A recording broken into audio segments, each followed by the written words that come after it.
matter is that the people asking the question are bewitched by grammar. They are using a language in which it is part of the grammatical convention that the verb always have a noun subject.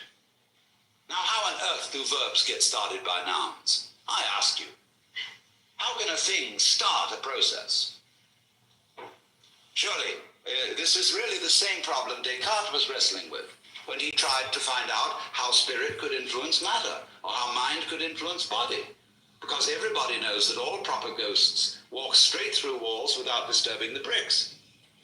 So how can the ghost in the machine, as Kessler put it, the soul in the body, how can it do anything to the body? With no connection. Two different realms. The point is that when we're talking about this awareness, what we call thought, feeling, sensation, emotion, we could say in a very clumsy way is it's aware of itself. It's the very nature. There wouldn't be sensation without awareness. You don't have to have something which is aware of it, any more than you have to have a thing called lightning, which does something called flashing. The flashing is the lightning. And so awareness is the one who's aware of it. I could say this awareness, if I say I am aware, the word I, as William James suggested, is simply a word of position, like this or here. Awareness here. And your awareness there. Yes, sir. Like one great koan that we all knew before. Yes, life is like one great koan.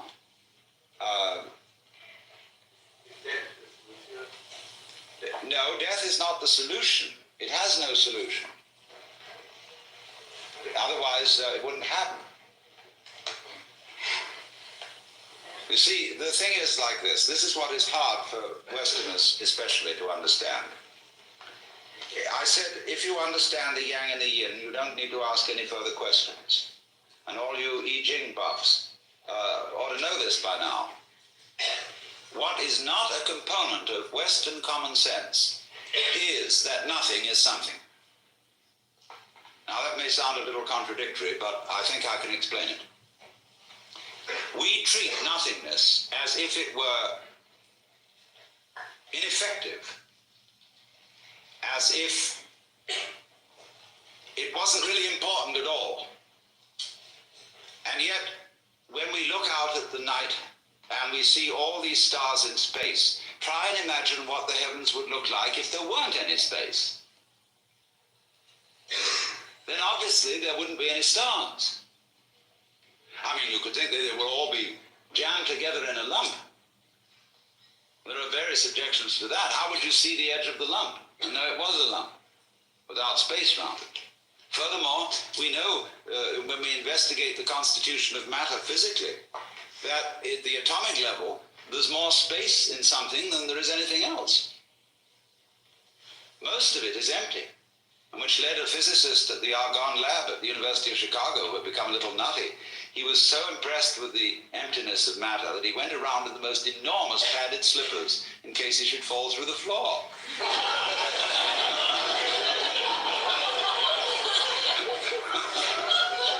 So now what the point I'm making is this. If space is essential to solid, it's perfectly obvious then that nothing is essential to something. If you can't have something without nothing, it means nothing is pretty powerful stuff. Because something comes out of it. Like that. It's a dogma of Western thought, expressed in the Latin phrase, ex nihilo nihil fit. Out of nothing comes nothing. But that's not so. Out of nothing comes something. Now you would say, well, if something comes out of nothing, there must be some kind of mystery inside nothing. It must have a secret structure of some kind. I mean, there must be sort of electrical goings on. This is the trouble they have about cosmology. How could this world generate? Could it just be out of free-floating hydrogen? No, it's a much simpler idea than that. It comes out of real, solid nothing. It's so simple. You've been listening to Alan Watts in On Being God, delivered in New York City in 1971. It's from our Philosophy and Society series, and to download this and other similar recordings, please visit alanwatts.org. Today's broadcast was brought to you by the Ramdas Be Here Now Podcast Network. Thanks for listening.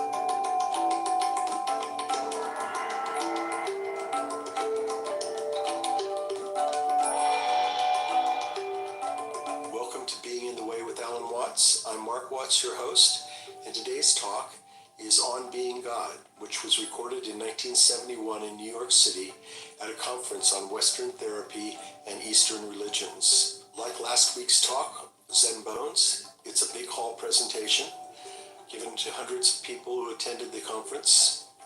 And in it, my father explores both Western therapy and Western religions in relationship to the mystical experiences or altered states that are the basis of Eastern religions.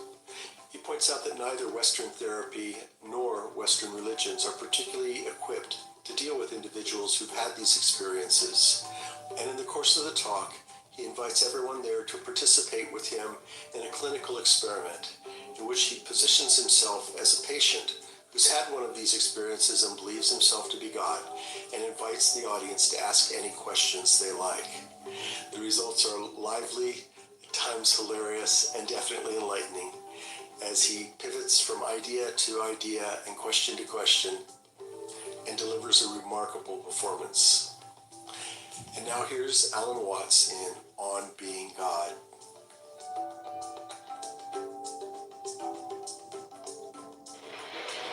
Between Western psychology, psychiatry, and psychotherapy, and the so-called religions of Asia, there is common ground because both are interested in changing states of human consciousness.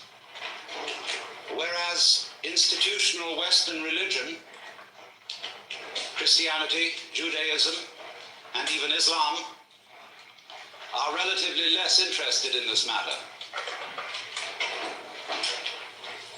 Western religions are more concerned with behavior, doctrine, and belief than with any transformation of the way in which we are aware of ourselves and of the world.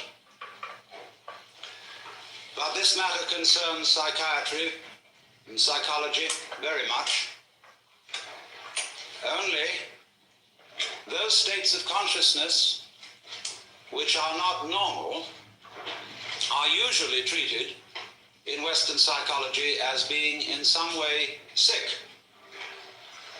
There are, of course, exceptions to this, and there have increasingly been exceptions. In the work of Jung, and to some extent even of Grodek, of Prinzhorn, of more modern people, Rogers, and Ronald Lang. Changing consciousness is often looked upon as a form of therapy. But in general, different states of consciousness from the normal are regarded as a form of sickness. And therefore, official and institutional psychiatry constitutes itself the guardian of sanity and of socially approved experience of reality. And very often it seems to me that reality appears rather much the way the world is seen on a bleak Monday morning. In this official doctrine, I might even say dogma, of what reality is. Because after all, we know that our science, such as it is of psychology, is founded in the scientific naturalism of the 19th century.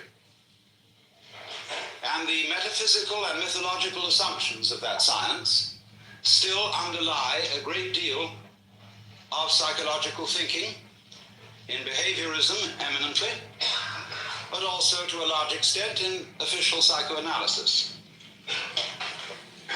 Indeed, one might say that psychoanalysis is based on Newtonian mechanics and in fact could be called psychohydraulics. Not that that analogy is altogether inappropriate,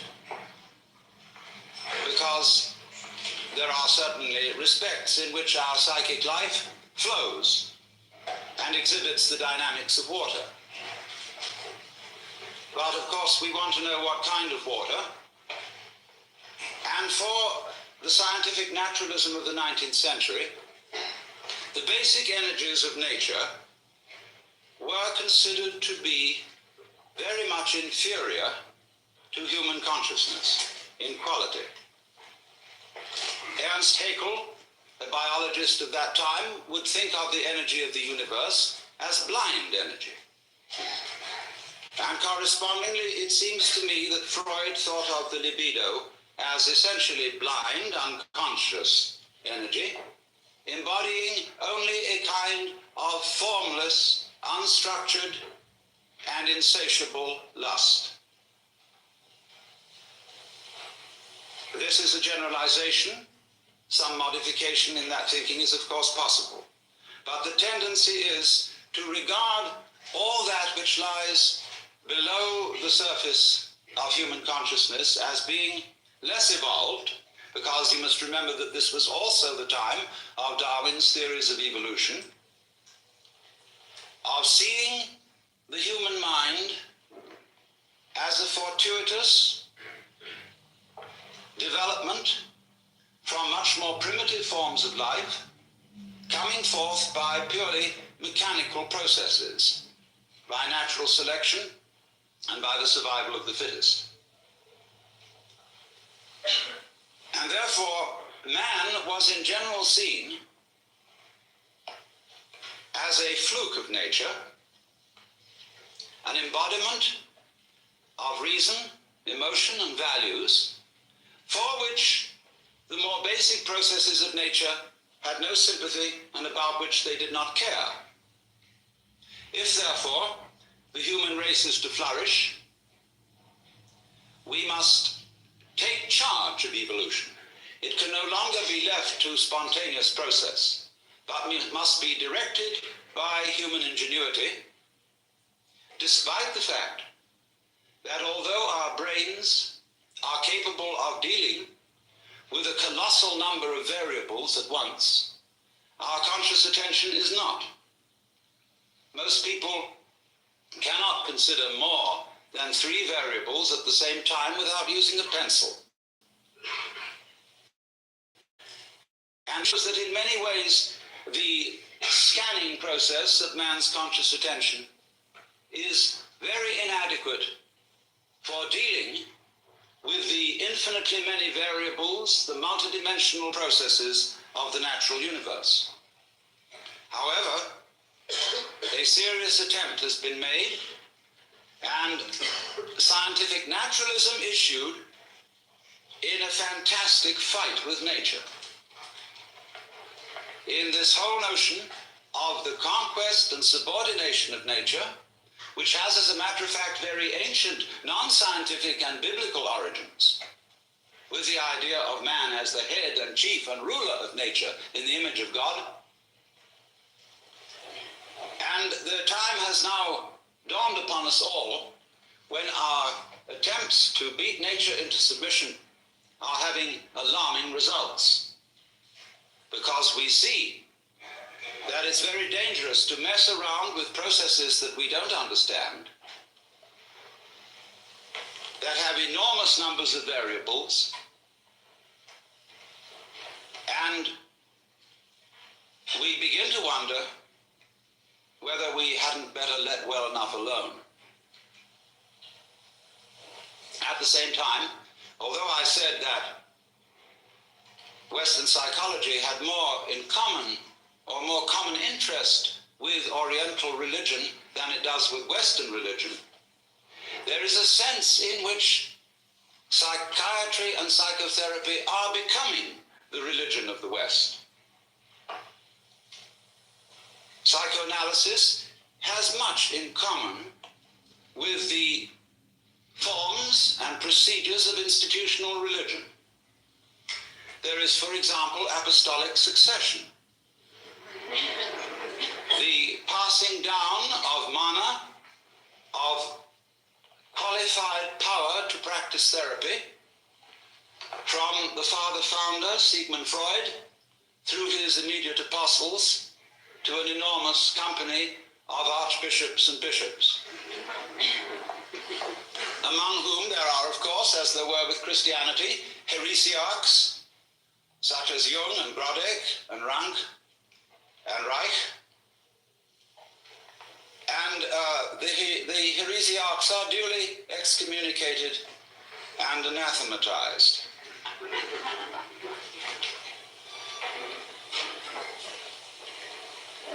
There are rituals, as there are also rituals with religion. There is the sacrament of the couch. There is the spiritual discipline of free association. There is the mystic knowledge of the interpretation of dreams. And there are also the two great symbolic fetishes, the long one and the round one.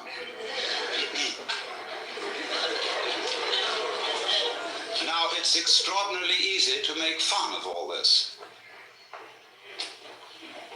And we must not forget that we owe a tremendous debt to Freud, if for nothing else than pointing out that much of ourselves of which we are aware in terms of the conscious ego is not really ourselves. It is something superficial. However we define its nature, it is superficial. And the realities of human life are not under the gaze of its scanning process, at least not in the ordinary way. And that was a tremendous revelation. There's no question about that. But one sees troublesome signs when the doctrines and processes of psychiatry, psychoanalysis, and so forth become officialized. And I think Thomas Sass, in his books, The Myth of Mental Illness and The Manufacture of Madness, is pointing out something extremely important to us, which is that, in effect, the psychological official of today is the priest, and that he is beginning to exercise the same sort of controls over human life as were exercised by the church in the Middle Ages.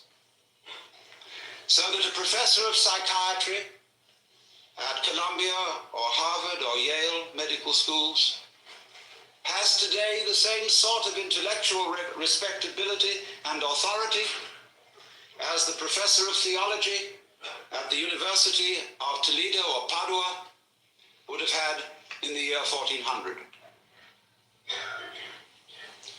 Now you must realize that the theologians of those days not simply believed in their cosmology and the theology, they almost knew it was true in the same way that our scientists know certain things to be true.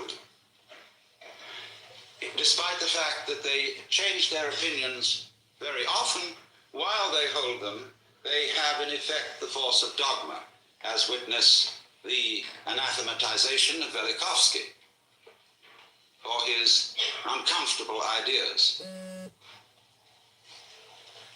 And therefore, there are heresies existing today which are persecuted in the same way as heresies were persecuted by the Holy Inquisition. And they persecuted out of kindness, in exactly the same way that the Holy Inquisition persecuted heresy out of kindness and deep concern for human beings. That is unimaginable to us, but it was so.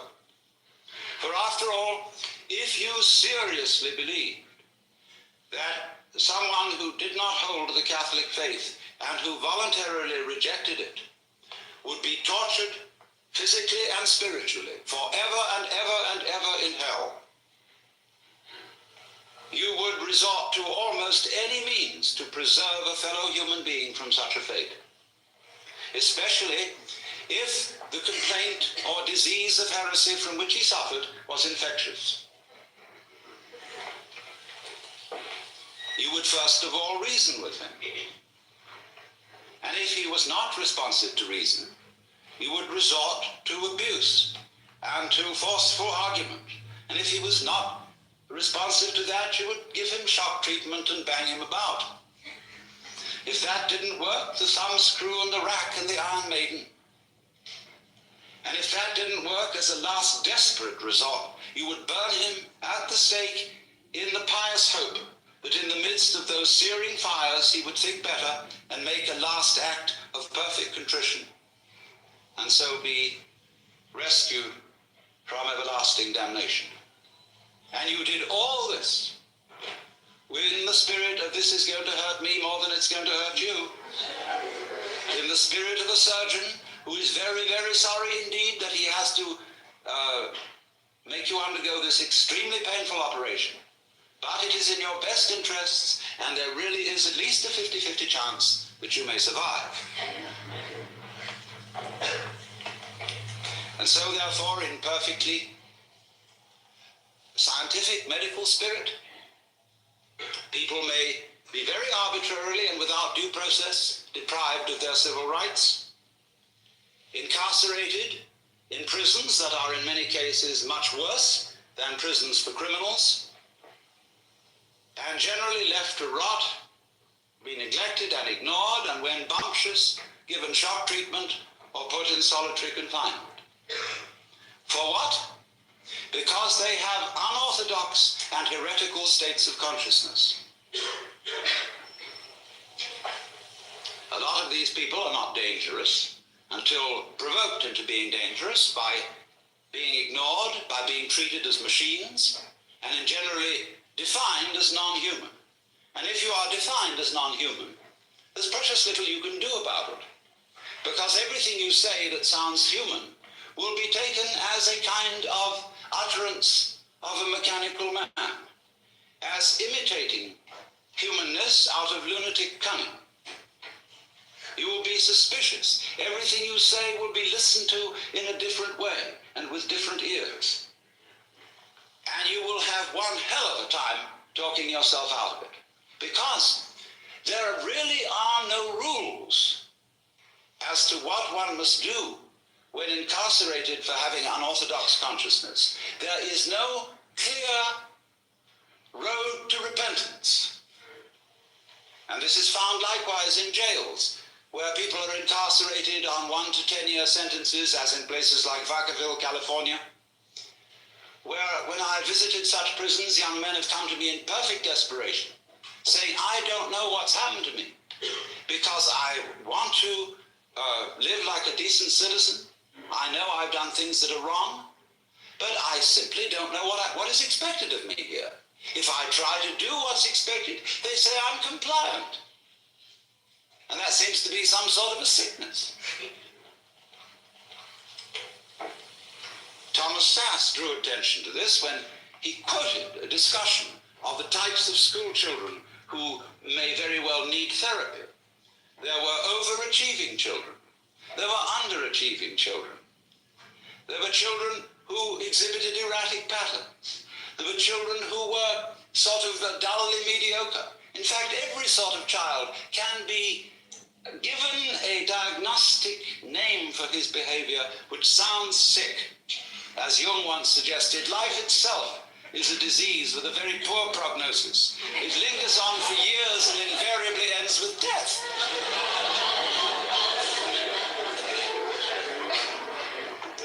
And I I submit that in our present knowledge of the human mind, such power in the hands of psychiatrists is amazingly dangerous. For I would suggest that today we know about as much concerning the human mind as we knew about the galaxy in 1300. And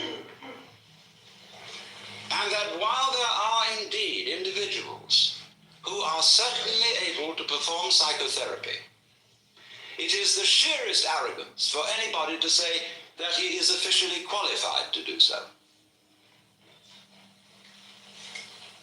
We do not know how it is done, just as we do not know, really, how musical, artistic, and literary genius is done.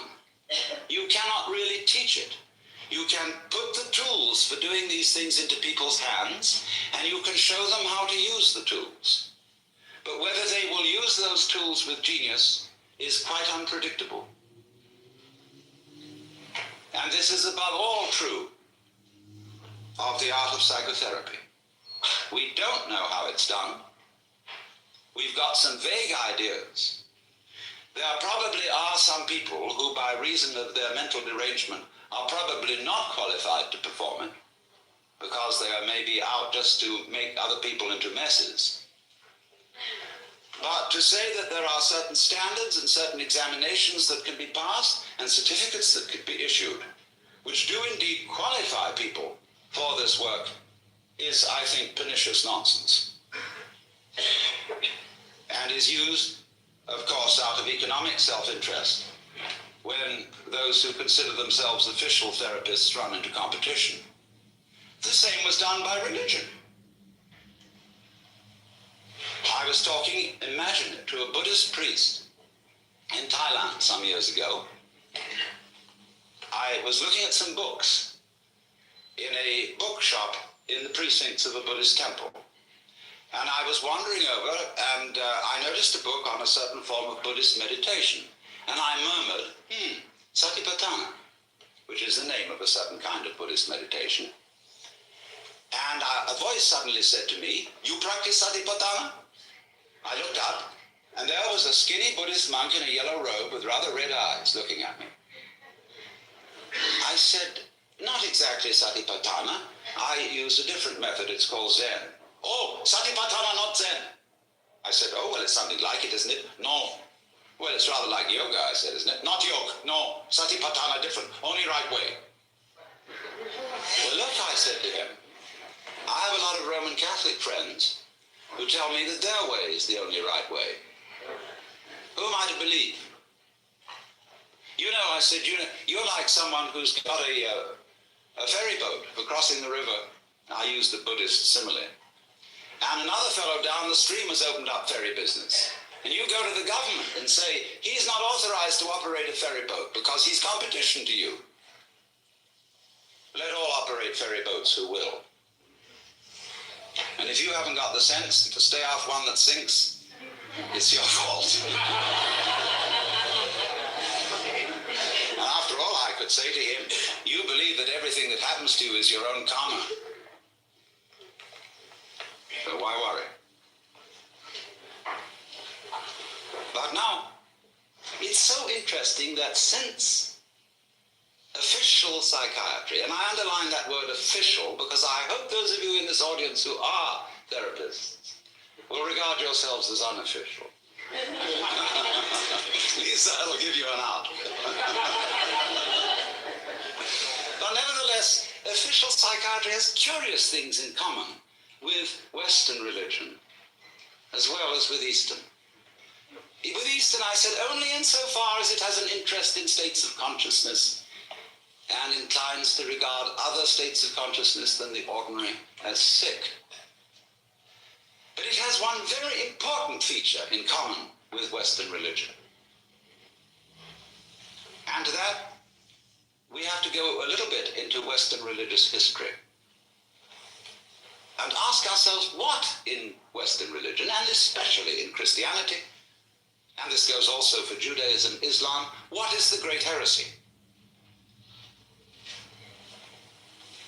Curiously enough, the great heresy was first in the West committed by no less a person than Jesus Christ, who believed himself to be God. This, of course, will be unquestionably true if you think that the Gospel of St. John has historical value.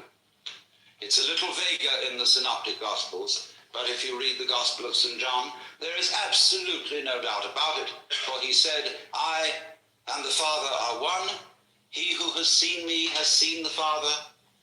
Before Abraham was, I am. I am the way, the truth, and the life.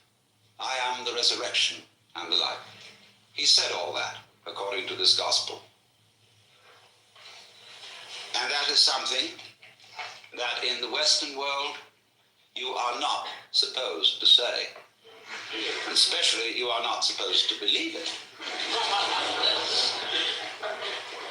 And naturally it was very difficult for Jesus, because he was saying all this in the context of the Hebrew culture. And he tried to find language in the Hebrew scriptures with which to express his state of consciousness, because he had an unusual state of consciousness. As I read it, he had cosmic consciousness, otherwise known as mystical experience, otherwise known as moksha, nirvana, bodhi, satori, fana elfana, or what you will. And that happens to people. It has happened as far back as we know. It happens all over the world and in all cultures. We don't know very much about it. We don't really know ways in which to make it happen, because it seems to be of the nature of it that it is a spontaneous surprise. But it unquestionably happens. And most people keep their mouths shut about it when it does. I had a friend who, in the middle of having a stroke, had this illumination. And he said to me, I fear to speak to my friends of this, but it was the most beautiful experience. I shall never be afraid of death. In fact, I recommend everyone to have a stroke.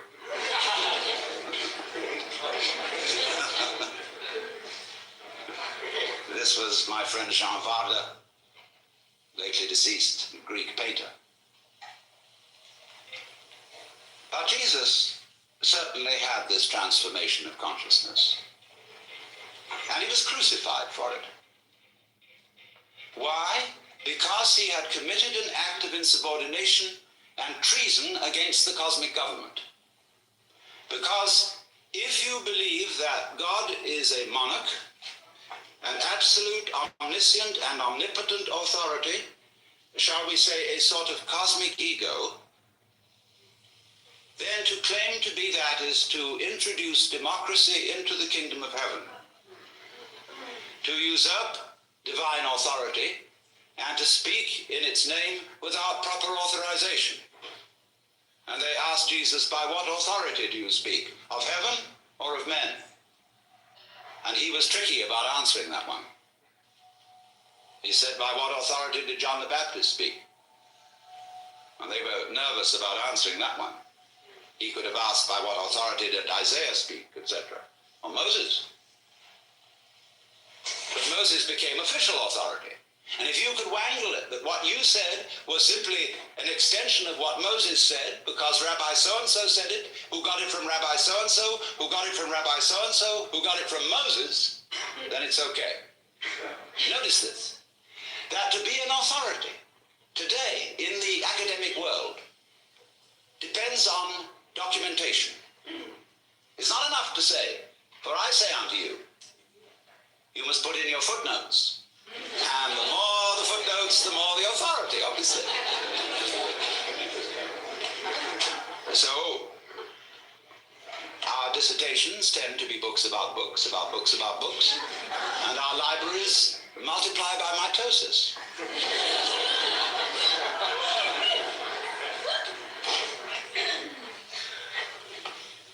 So, when somebody speaks as an authority, that means speaks as the author. That's all it means. It's a statement of which you are the author, and therefore for which you assume responsibility. That is to speak with authority. And to be original is likewise not to be freaky, but to speak from the origin. That is what Christians mean when they say to speak in the Spirit, to have your mouth possessed by the Holy Spirit, as they believe the mouth of Jesus was possessed by the Holy Spirit. So the gospel of Jesus, which of course was hushed up from its inception, was that wake up everybody and find out who you are. Asking that, again in the Gospel of St. John, they, pointing to his disciples, may be one, even as you, Father, and I are one.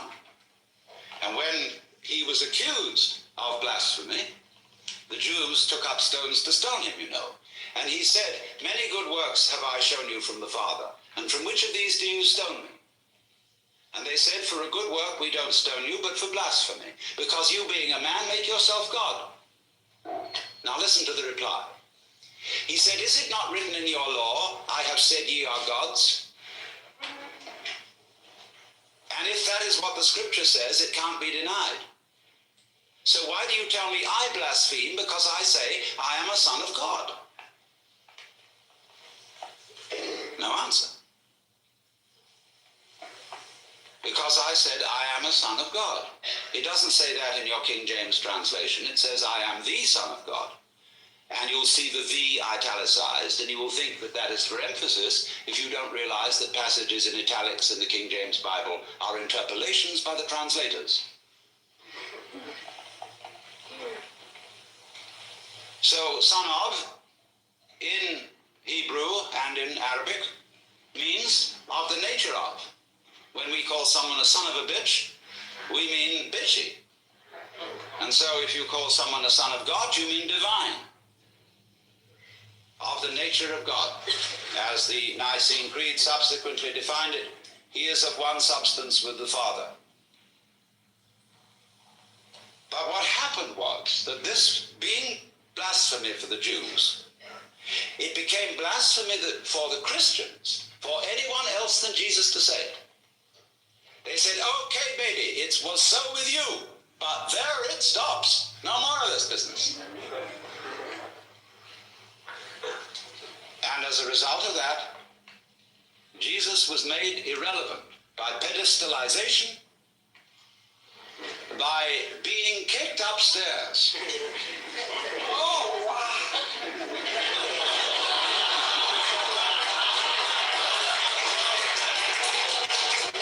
In spite of the fact that he said, greater works than these that I do shall you do. Oh no, upstairs with you, baby, because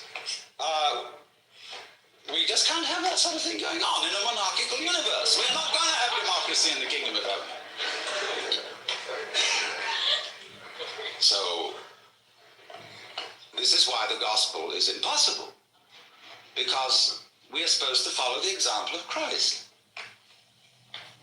where he says, for example, be not anxious for the morrow. Do not worry about what you shall eat, what you shall drink, and what you shall wear. God will take care of you. Doesn't he take care of the birds? Don't the flowers grow? They're wonderful. They're crazy. They're great. What are you worrying about? I've never heard a sermon preached on that. Never. Because it's totally subversive. The economy would crash.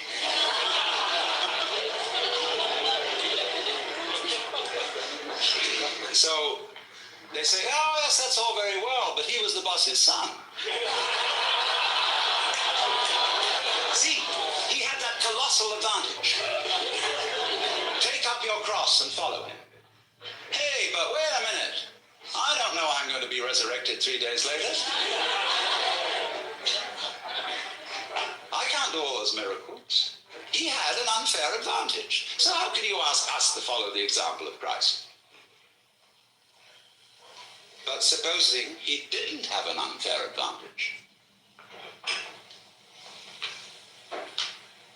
Supposing that what was true about Jesus as a son of God is true of us, Only a few of us know it. And we are pretty careful to be quiet about it, lest the same thing happen to us as happened to Jesus. And indeed it often does. And you know, you get these people from Arkansas or Texas or anywhere in the Bible Belt who never heard of the Upanishads, and they have this cosmic consciousness experience. And they realize that that's what happened to Jesus. They say, I'm Jesus, come back.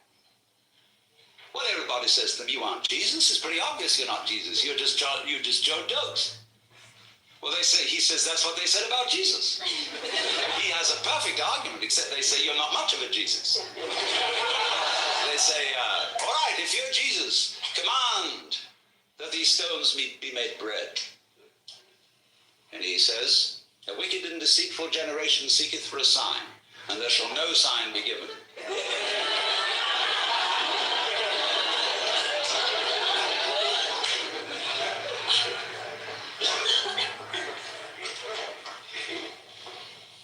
Now, why talk about this? Is it interesting? Is it important for the human being to realize that in some sense of the word, whatever it means, he is God or one with God, as is plainly taught by the Hindus, hinted at by the Buddhists, only they don't like to put it out as a concept in case people will use the concept as an idol to hang on to. They want you to find out for yourself and not believe in it. And certainly the Taoists understand it, the Sufis understand it, a lot of people understand it. But so what? Well, the importance of it is this, that to know that you are God is another way of saying that you feel completely with this universe. You feel profoundly rooted in it and connected with it. You feel, in other words, that the whole energy which expresses itself in the galaxies is intimate. It is not something to which you are a stranger, but it is that with which you, whatever that is, are intimately bound up. That in your seeing, your hearing, your talking, your thinking, your moving, you express that which it is which moves the sun and other stars. And if you don't know that, if you don't feel that, well, naturally you feel alien, you feel a stranger in the world, and if you feel a stranger, you feel hostile. And therefore, you start to bulldoze things about, to beat it up, and to try and make the world submit to your will, and you become a real troublemaker. So I feel also one reason why you become hostile is that feeling that you were just brought into this place, that your father and mother went up to some monkey business that they probably shouldn't have done, or it was bad rubber goods, and as a result of this, here you are, and you didn't ask to be here. Well, you always feel you can turn around and blame them. You can blame somebody. You can blame the government. You can blame the rascals. You can blame the cheaters. Always supposing you yourself aren't a rascal, which is a long odds. You always can blame someone and say, I didn't ask for it. Take it away. And yet, very few people are all too ready to take it away. Camus said that the only serious philosophical problem is whether or not to commit suicide. And if you don't say take it away, what are you going to do? You've really got to assume responsibility for it. You've got to say yes to what happens. It's my karma. And that doesn't mean merely, there are many misinterpretations of the doctrine of karma.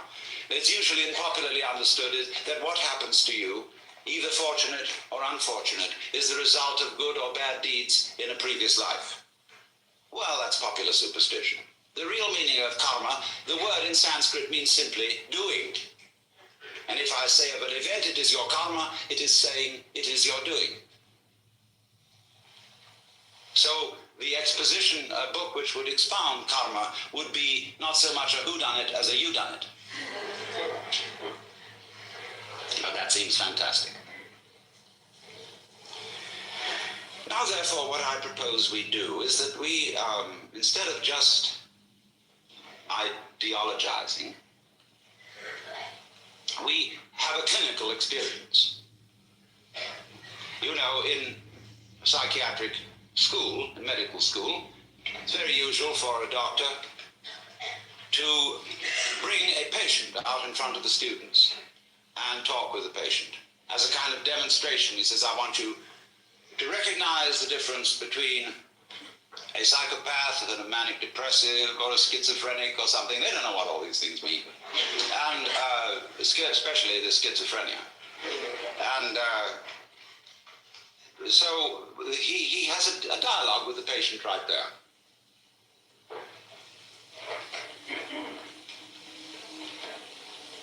So let us suppose that I'm the patient, and you are the students and the doctors. And I suffer from what you would call the delusion that I'm God. And therefore, you might want to do something about me, or with me, or humor me, or ask me questions. And so I'm perfectly willing to submit to your examination and your treatment, and invite you to help yourselves. Now, when did you become God? Now? Will you marry me? No.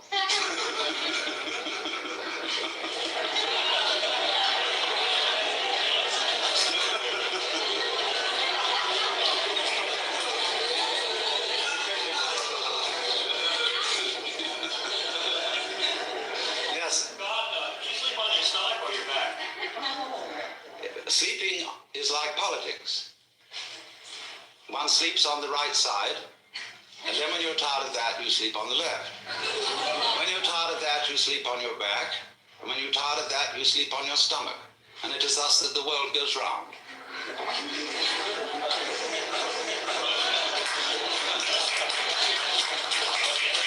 If you were God now, what was you yesterday? Now, How do you become God? you don't become God. Am I also God? Yes. Are we never the same person? No. What is God? Remember, 3 persons, but 1 God. God,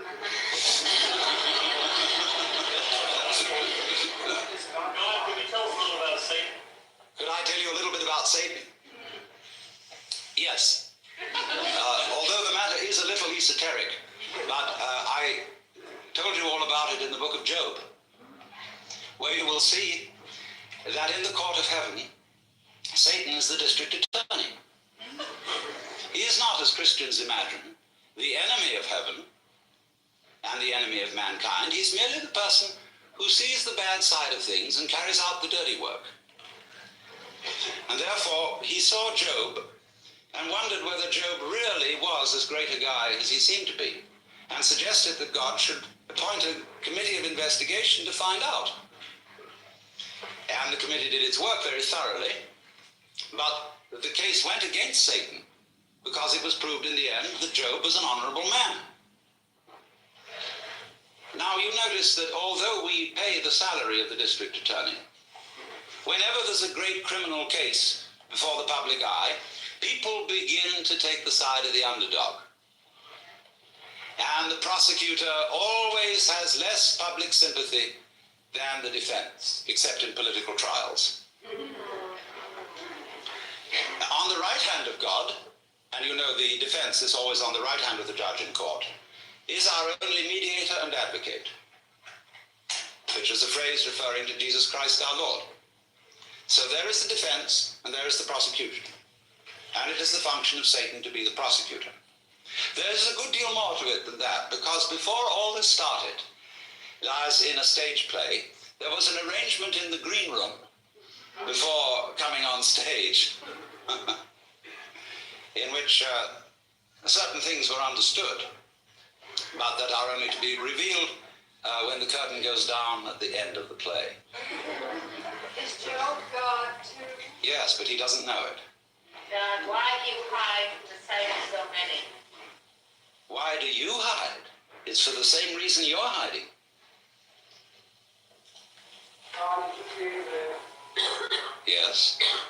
of God. Who else? Man free will. What? Man free will.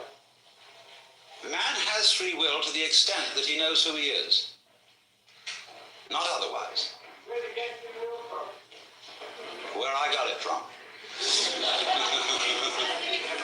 woman not free will too? Yes. To the extent that she knows who she is, yes. If man has free will to know just what he is, and man is God, then you'd say that you are no more than any God in this room, or any man.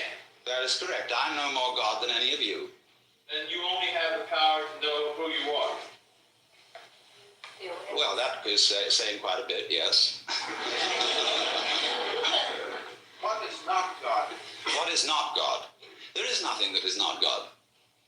How do you learn who you are? It's like waking up from a dream. After a while, one's experience begins to have what I would call a haven't we been here before feeling. Going round and round and round. And then you begin wondering, where am I going? And to answer that question, you have to try and find out what you want. And so I went into that very thoroughly. What do I want to happen? And, of course, as soon as you ask yourself that, you begin to fantasize. And our amazing technology is, of course, an expression of human desire for power, for what we want to achieve. So I simply set myself to thinking through how far we could go. And so I soon found myself at a great push-button place where I had a fantastic mechanism with buttons available for every conceivable thing I could wish. So I spent quite a bit of time playing with those. And science fiction wasn't in it. You know, you go going like that, and here is Cleopatra. And so on, you know, and then press this button, symphonic music in 4-channel sound, 16-channel sound, anything, you know, all possible pleasures are available. And when, you know, you're like everybody's dream of the Sultan in the palace, you suddenly notice there's a button labeled surprise. You push that, and here we are.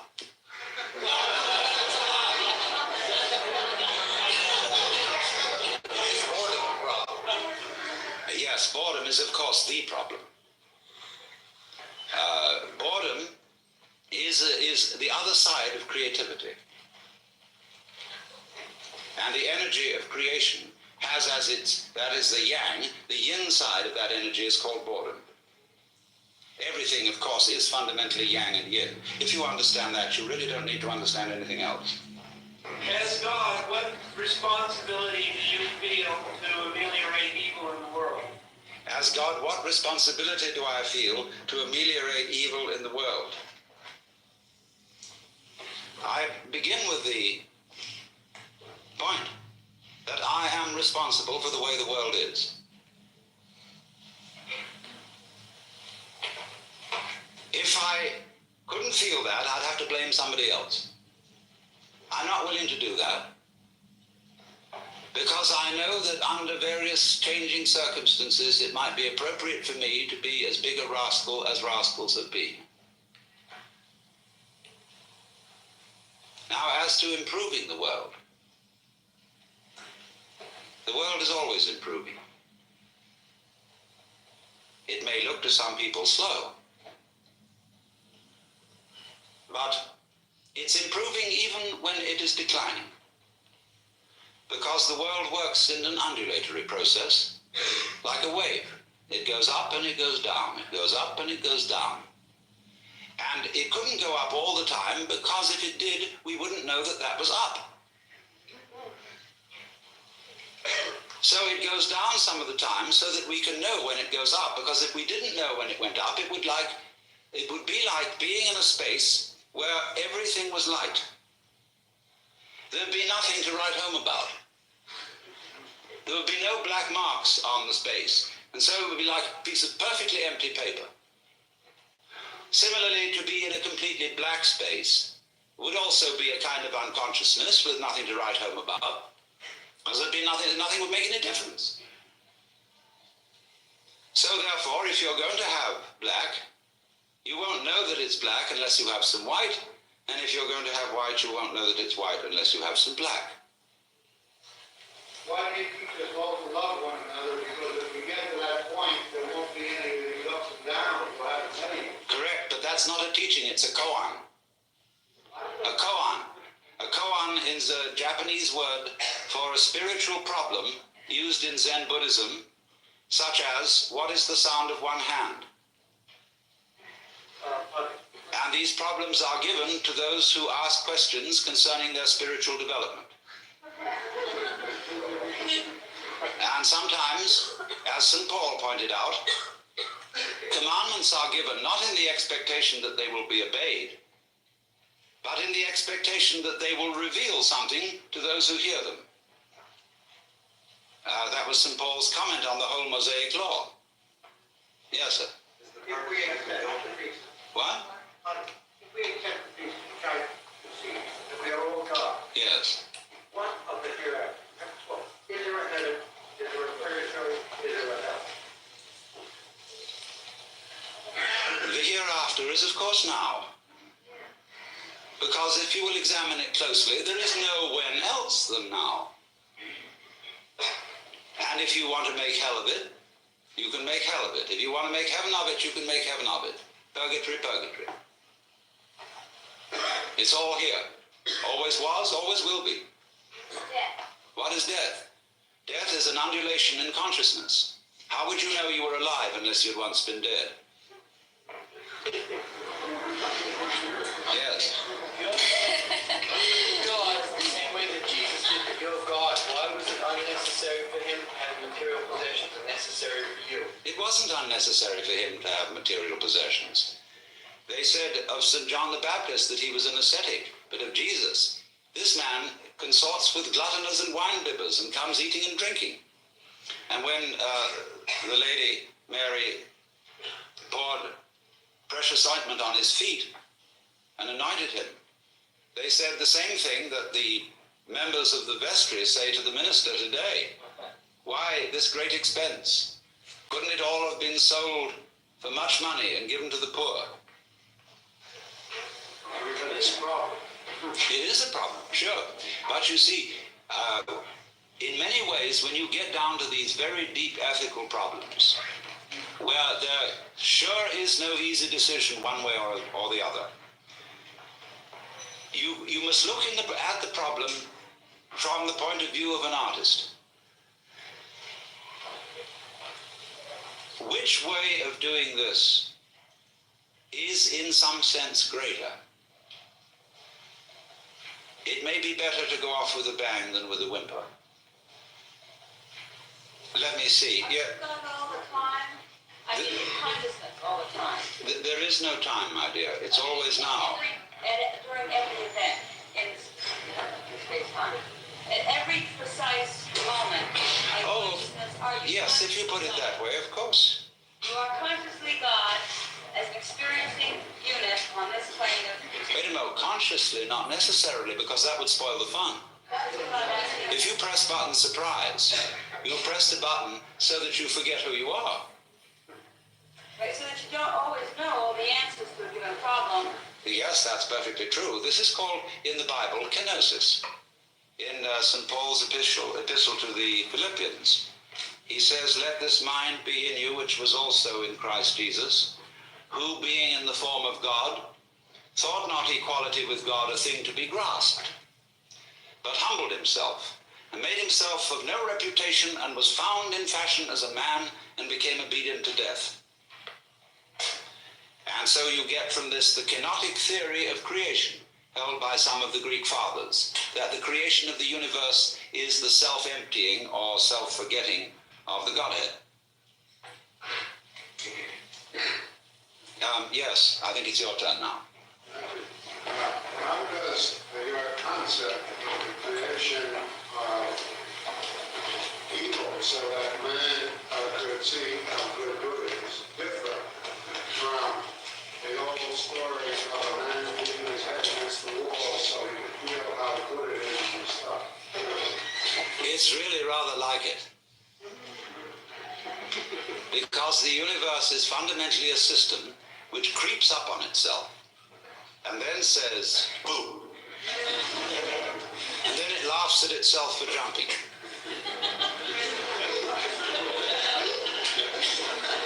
And you see, every time it does it, it forgets that it did it before. So it never becomes a bore. Yes, the lady in red. Can you make yourself into a point of consciousness and travel around the cosmos, such as Dr. Lilly was speaking of last night in talking about Satori? Yes, but it isn't necessary to travel. The question is, can I make myself into a point of consciousness and travel around the cosmos and see things from all sorts of places? I say, yes, but it isn't necessary to travel. One is already there.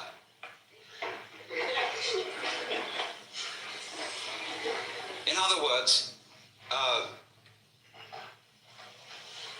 I'm using your eyes where you are, like you're using mine. Just in the same way, my head is not my feet, it uses my feet. The head is very different from the feet. You couldn't possibly say the head and the feet are the same, but they are one organism. And each have a soul. Two.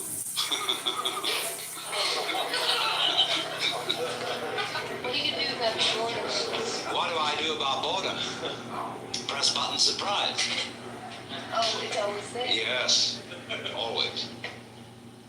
Yes, the lady in purple here. You talk about boredom. It seems to me, at least in my own case, and in many, one of the biggest problems in life is being forced to earn a living in something we do not want to back and doing.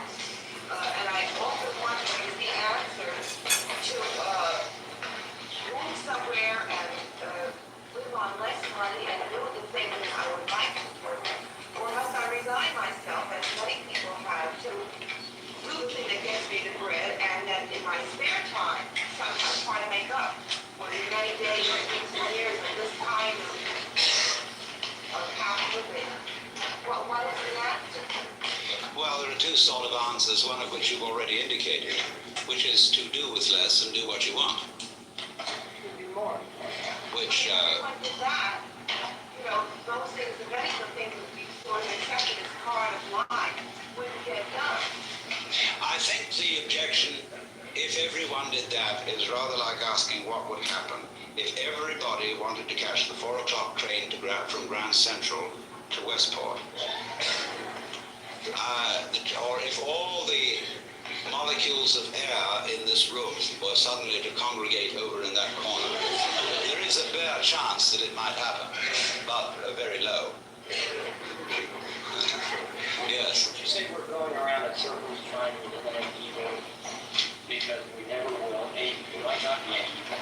Yes. Eliminate it. We're just playing games. We are going round in circles. But you see, going round in circles, as you may have observed by looking at the sky, is what the universe is doing.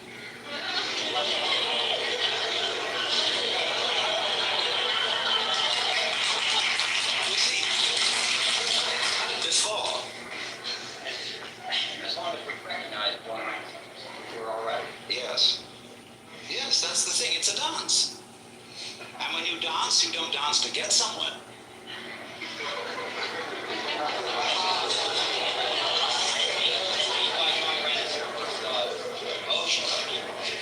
Yes, all right, but you turn, when you wake up, you turn the confusion into a dance. And so I go back to your question. What is the alternative to clearing out of the job you're doing? And to say doing with less but having more fun. Well, there are ways of making almost any activity into a dance. Supposing you had to drive a bus in New York, which is a very harrowing job in the ordinary way, you must not take seriously anything about it. This is the first rule. That it doesn't matter a damn if you don't get there on time, but it would be fun to go as fast as is consistent with safety. And therefore, you swing that bus, and you play things with the horn, you take the whole thing lightly, as if it is not serious. And because this is the nature, say, in ritual, when you have a procession. Now, people who don't understand religion don't know how to make the right kind of processions. There are those who go a military march, and they don't understand it because their objective is to get there. There are those who dawdle like ducks, and they don't understand because they are trying to be dignified. On the other hand, there are those who walk as if they had already arrived. And this is the way kings walk. Because a king is the center, and he is always where it's at. Where it's at is where the king is, by definition.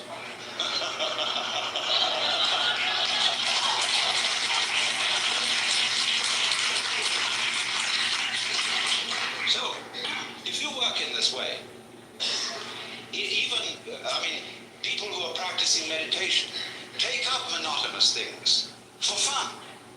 And meditation is supposed to be fun. I hope John Lilly told you that this morning. Where you say you're going to do Om Mani Padme Hum. Om Mani Padme Hum, Om Mani Padme Hum, Om Mani Padme Hum. You know, you can really have a gas thing.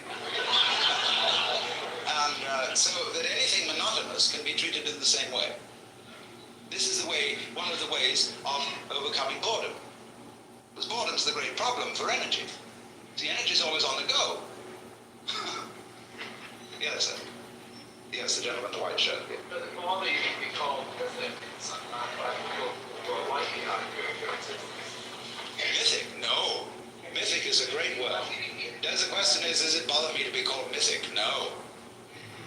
Myth is very powerful. Myth is fun. Myth is stories told to children. Everybody loves them. Yes, sir. What?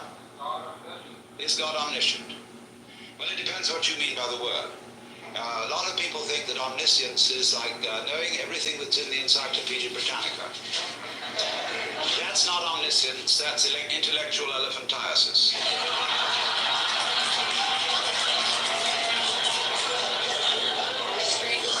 Now, you see, let me explain this question because it's always important. And when anybody announces that he or she is God, people say at once, well, will you tell us in millimeters the height of Mont Blanc? When I say look it up in the encyclopedia, it's there. The thing is this. What we ordinarily call knowledge is the translation of life into words. And that is a very cumbersome process because if we have to translate the process into words every time we took a breath, we'd never get around to it. It takes so long to describe and think through the whole physiology of breath. Therefore, we do it without thinking about it. And I find that I'm shining the stars in just the same way. I mean, if you want it in words, it's going to take us a long time to get through them because words are strung out in a line. So I sense that eternally we are, and we are all gods. How come as gods, since you said that we are all gods, therefore I am God? How come I find some difficulty in recognizing, understanding, and finding this tranquility within myself? How do you, if you are God, how do you find such difficulty in finding peace and tranquility in yourself? That's because you're looking for it away from the place in which you are. You are seeking it apart from the experience which you have at this moment. And you are regarding that experience and saying, that's pretty lousy, I'd like something better than that. But the trouble with that is that it splits you in two pieces. And once you're split in two pieces, you're lost. Because you've made a difference between the experience you are now having on the one hand and yourself who is having it on the other. And you wish you could get away from that experience. Now, the truth of the matter is you can't, because you are what you experience. It's a myth purely that there is some sort of experiencer who has the experience. You are what you know, because it is not I know something, there is simply a process called the knowing. You could say the knowing, like the world, has two poles, north and south, and so the knowing ball has the knower and the known, but only in that sense. Now, knowing changes. It changes itself. But if you try to stand outside it and change it, it'll be like standing outside your hand and trying to move your hand from outside. And so comes the difficulty. In other words, this would be the difficulty for God in the press button surprise situation, where you think you want something different from what you have. But if you do think that, you've got to ask yourself the question, what it is that you really want. This is the most fundamentally important question. And you will find, if you go into it very, very deeply, that you have it. Now, you may change your mind about it, but you do have what you want. God, if this place caught on fire, I would find myself so scared that I wonder if I would also feel that I was God, and if I am God and scared, what do I do about that? Well, one of the ways of not being bored is to scare yourself. Yes. Don't we all go to the movies just to be scared? We put certain limits on it, indeed, before we go and say well, this isn't really going to happen. It's only a play or a movie. And therefore, while we see the safe outline of the proscenium arch, in the back of our minds, as a sort of Hintergedanke, we know it's only a play. I'm talking about what it isn't only. How do you know it isn't? If you see, after all, the task of the actor on the stage is to come on so well that the audience thinks it's real. So that he has them crying, so that he has them shaking with fear, so that he has them sitting on the edges of their chairs. Well, that's just one ordinary Joe Doakes actor, but supposing the actor of the play is the real big actor. Wow, that play would seem real. So that's what happens when the house catches on fire. Yes, lady in red. Yes, you're looking behind yourself. God, what is sleep? What is sleep? The seventh day. What? When is the seventh day? When you sleep. Yes. Yes, God. The only reason I know that I'm God is because I take the responsibility. Yes. Does that answer the lady's question about the fire? Oh yes, that also would answer it. Yes, it's a question of taking responsibility for what happens. What happens if you don't do anything about it? I don't do anything about the world. The boredom. What's the root of it? Well, that's another way. That's another way. You can explore boredom. You can bore into boredom. And watch it. Sometimes when you're bored, that's the only thing to do. Because even for God, you can't lift yourself up by your own bootstraps. Because that is by nature of the definition impossible. You said in the Bible, you would enjoy having a myth of you. Yes, I think that would be fun. I mean, why else does one go on stage except to make myths? What? Excuse me, what did you say? What is my motivation for going on the stage? That is like asking, why is there a universe? Well now, if you listen to George Leonard last night, George Leonard explained how children were befuddled by being taught to ask why about everything. Because you always look away from what you're asking about to its antecedents, and that won't lead you anywhere at all. Why am I here? And I answer that question. Then somebody says, well, why that? And then somebody says, well, why that? Why that? Why that? And you get back and back and back, and eventually you get tired of answering. And so fathers, when their children say, "Why, Daddy? Why?" They say, "Oh, shut up and eat your lollipop." So, but what happens, you see, when we trace the causation of things into the past, it all begins to fade out in silence and no answer. Why? Because it didn't begin there. The universe begins now. It didn't begin in the past. And the past trails back from now like the wake of a ship. If everything is God and there is no time except now, what is the role of chance? If everything is God and there is no time except now, what is the role of chance? Chance pairs with order. We'll say randomness, we'll call it, and it pairs with order. And it is part of the nature of order. If you know what you mean by order, you know that you mean contrast with randomness. And if you know what you mean by randomness, you know that you mean contrast with order. So if you want to have order, you must have randomness, and vice versa. Yes? Do you have this much charisma before you discovered your true nature? Yes, but it came out in a different way. Yes. I think there's a sort of danger here, though the riddles are funny, and if you had time enough to think each one through, it would be very profound. There's a sort of danger of everything and everyone being God, because if you really found yourself as God, then you know that certain things that you as God have created that don't, of course, affect you, you created for a reason, you stay out of them, and you go on a do-gooder. But if you think you're God, and you try to go into too much social action and change the evils of this world, you end up hurting yourself and a lot of people, and you're playing God and you're not really being God. Well, I admit to you, my dear, that this is a very, very dangerous conversation. And that I thoroughly agree with, but we didn't come here, did we, to play it safe. All profound ideas and profound questions are dangerous. It is dangerous to go into science. As we all know too well, it is dangerous to go into medicine. Dangerous to go into writing, because the pen is often mightier than the sword. And so I don't think we should withdraw from certain things because they're dangerous.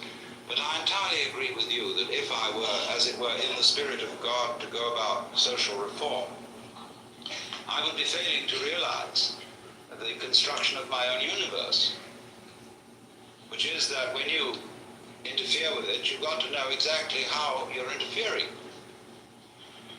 Otherwise, the most amazingly unexpected things will happen. So when people ask for miracles, they don't realize what the miracles involve.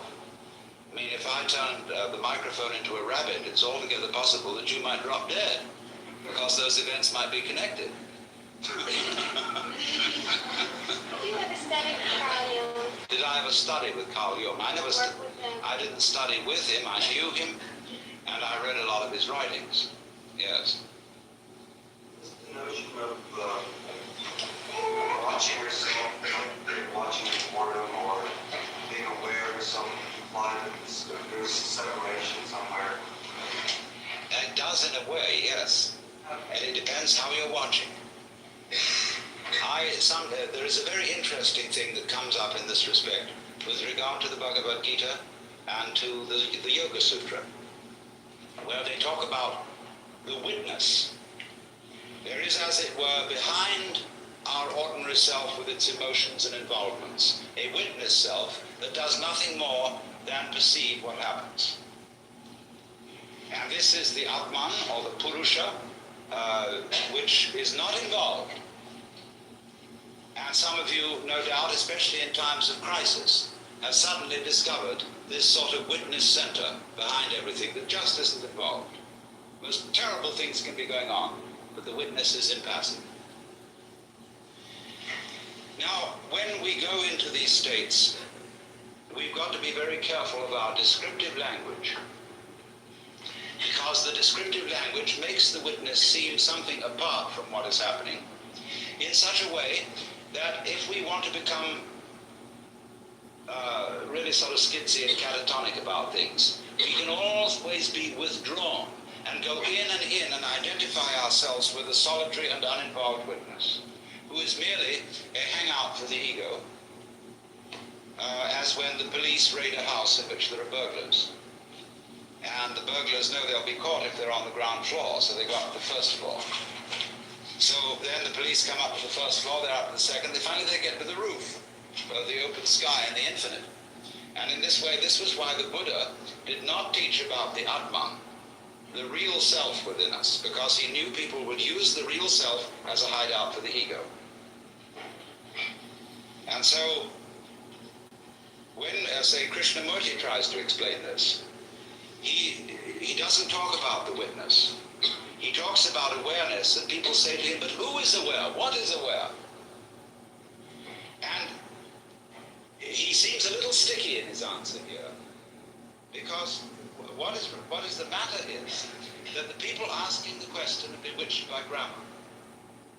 They are using a language in which it is part of the grammatical convention that the verb always have a noun subject. Now, how on earth do verbs get started by nouns? I asked you. How can a thing start a process? Surely, this was really the same problem Descartes was wrestling with when he tried to find out how spirit could influence matter, or how mind could influence body.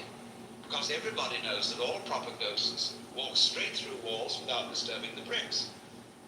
So how can the ghost in the machine, as Koestler put it, the soul in the body, how can it do anything with the body?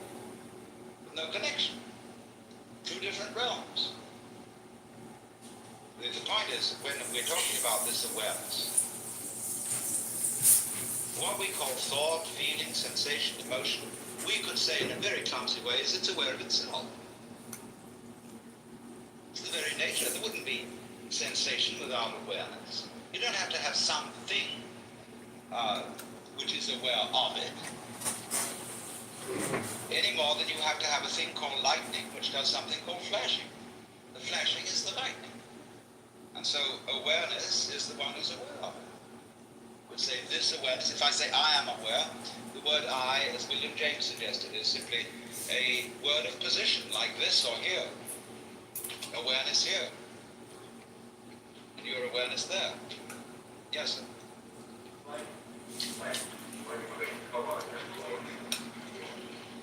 Yes, life is like one great koan.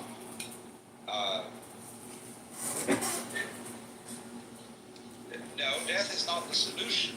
It has no solution. Otherwise, it wouldn't happen.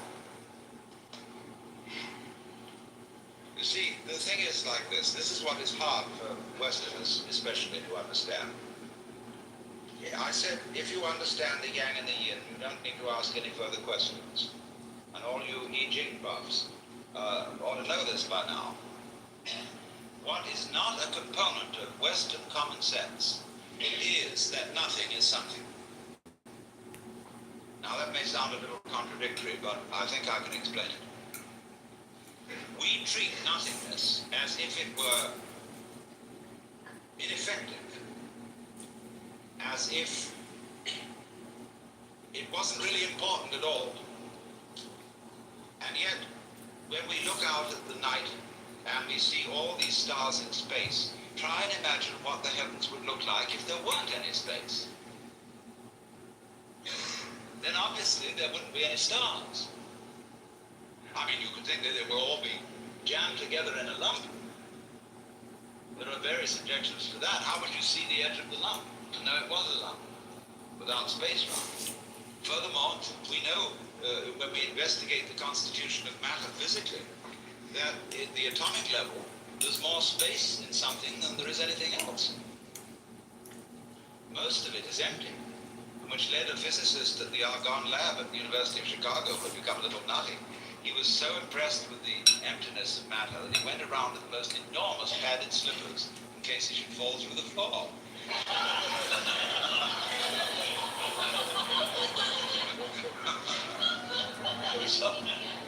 So now the point I'm making is this. If space is essential for solid, it's perfectly obvious then that nothing is essential to something. If you can't have something without nothing, it means nothing is pretty powerful stuff. Because something comes out of it. Like that. It's a dogma of Western thought, expressed in the Latin phrase, ex nihilo nihil fit. Out of nothing comes nothing. But that's not so. Out of nothing comes something. Now you would say, well, if something comes out of nothing, there must be some kind of mystery inside nothing. It must have a secret structure of some kind. I mean, there must be sort of electrical goings on. This is the trouble they have about cosmology. How could this world generate? Could it just be out of free-floating hydrogen? No, it's a much simpler idea than that. It comes out of real, solid nothing. It's so simple. You've been listening to Alan Watts in On Being God, delivered in New York City in 1971. It's from our Philosophy and Society series, and to download this and other similar recordings, please visit alanwatts.org. Today's broadcast was brought to you by the Ram Dass Be Here Now Podcast Network. Thanks for listening.